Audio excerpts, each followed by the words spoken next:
चला इथून तृतीय आणि चतुर्थ क्रमांकासाठी हा सामना आपल्याला पाहायला मिळतोय. दोन्ही टीम इथे तयार असतील. सोमवारवाडी आणि त्यांच्या अगेन्स्ट पवारवाडी. चला सामना चालू करा लवकर. केडी प्लीज प्लीज चला लवकर या. अंकुश चोरमारे आणि त्यांच्या समवेत नॉन स्ट्राईक एंडला प्रसाद. केपी गोलंदाजी मार्क वरती आपल्याला पाहायला मिळतात इथे. खेळाडू तयार असतील इथे मात्र 1 षटकाचा सामना असेल इथे तृतीय आणि चतुर्थ क्रमांकासाठी. सुपर ओव्हर आपल्याला पाहायला मिळेल इथे.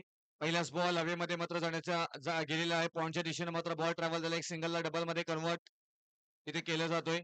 आणि या 2 धावेनं सुरुवात मात्र करत असताना अंकुश चोरमारे मात्र पाहायला मिळतात फलंदाज.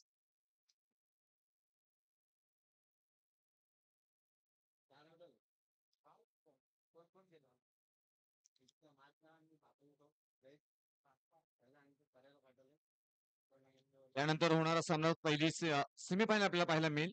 इथून फायनलला आपण पाहायला गेलो तर श्री एरोबा स्पोर्ट्स एगाव हा संघ पोहोचलाय. दुसरी सेमीफायनल HD11 गणेशवाडी आणि रणवीर स्पोर्ट्स शेळकेवाडी या 2 संघांमध्ये होईल. तिथून जिंकणारा संघ थेट फायनल मध्ये खेळताना पाहायला मिळेल.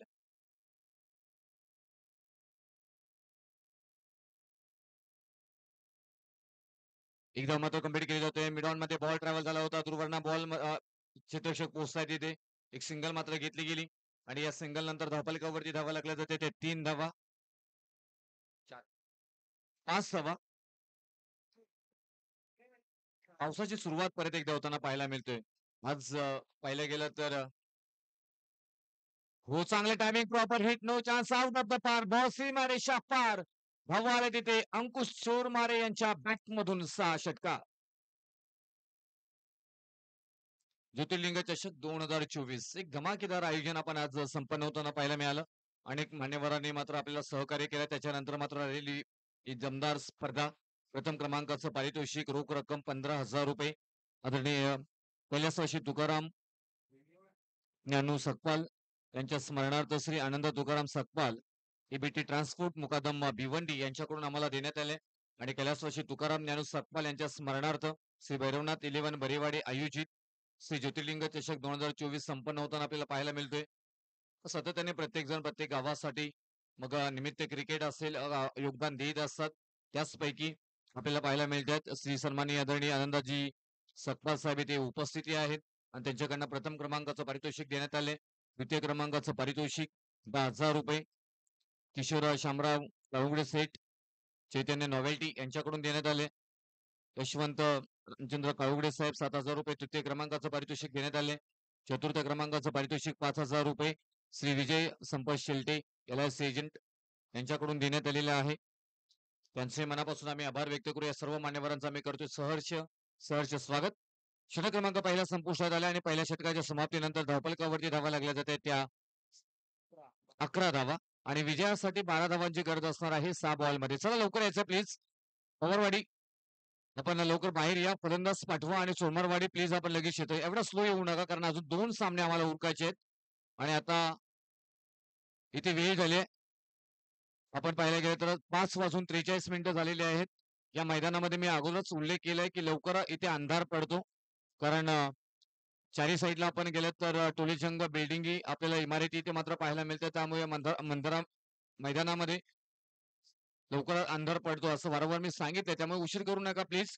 इथून HD11 गणेशवाडी या टीमनं मात्र टॉस जिंकलाय आणि क्षेत्ररक्षणाबरोबर जाण्याचा निर्णय घेण्यात आलेला आहे. रविवीर स्पोर्ट्स शिर्केवाडी टीमला प्रथमता करायची आहे फलंदाजी. हाय व्होल्टेज ड्रामा इथून आपल्याला पाहायला मिळेल.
मॅच ऑन होईल. सुपर ओव्हर आपण इथे पाहता 6 बॉल मध्ये बनवायचे आहेत विजयासाठी टीम पवारवाडी टीमला. 12 धावांची 6 बॉल 12 असं समीकरण. स्वतः एमपी मैदानामध्ये जात असताना इथे मात्र पाहायला मिळत आहेत मुकेश पवार. पवारवाडीचा रन मशीन म्हणून सातत्याने ओळखले जाते. केपीआय चांगली फलंदाजी केपीआयने केलेली आहे आणि त्याचबरोबर तेवढी साथ मुकेश पवार यांनी सुद्धा केली. मागच्या मॅच मध्ये पाहायला गेलं तर त्यांच्या इमानदारीचं आपल्याला दर्शन झालं होतं. असे खेळाडू खूप कमी असतात त्यापैकी एक मुकेश पवार आपल्याला पाहायला मिळतात. त्यांचं कौतुक करू आपण. गेमॉन डेसले संघर्षाला सुरुवात आतापर्यंत आज खूप छान गोलंदाजी ज्या विकास यांनी आपल्या टीमचा विकास केलाय तेच गोलंदाजी मार्क वरती. पहिलाच बॉल आणि वाईटचा इथे मात्र इशारा. लाईन आणि लेन थोडीशी बिघडताना मात्र पाहायला मिळाली. पवारवाडीची छोटा आमचा हा 12 मॅन सातत्याने आमच्या कॉमेंट्री बॉक्स मध्ये उपलब्ध असतो. आर्यन पवार, साहिल हे दोघेही सातत्याने आपल्याला पाहायला मिळतात. अभ्यासाकडेही लक्ष द्या.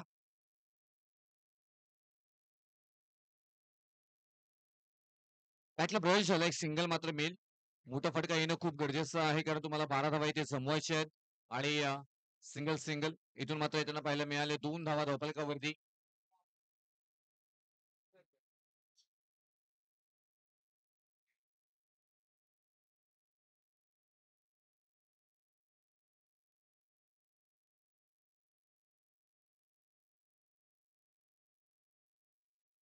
हा फटका चांगला आहे. उंची जास्त आहे, लांबी कमी आहे. क्षेत्ररक्षक आहे तिथे बॉलवर पोहोचले. झेल घेतला जाईल का नाहीये.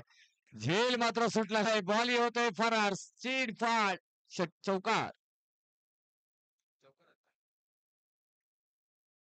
नशीब देतो तुम्हाला आणि ते तुम्हाला घेता येत नाही असं स्थिती मात्र इथे पाहायला मिळाली. खूप सुंदर इथे चान्स बनवला होता विकास या मात्र गोलंदाजाने. म्हणजे इथून गोलंदाज आणखी काय करणार असं वारंवार आपण म्हणत असतो आणि तेच मात्र पाहायला मिळालं. झेल क्रिएट करण्याचा प्रयत्न केला होता. ट्रॅप करण्याचा प्रयत्न केला होता. झेल मात्र सुटलाय.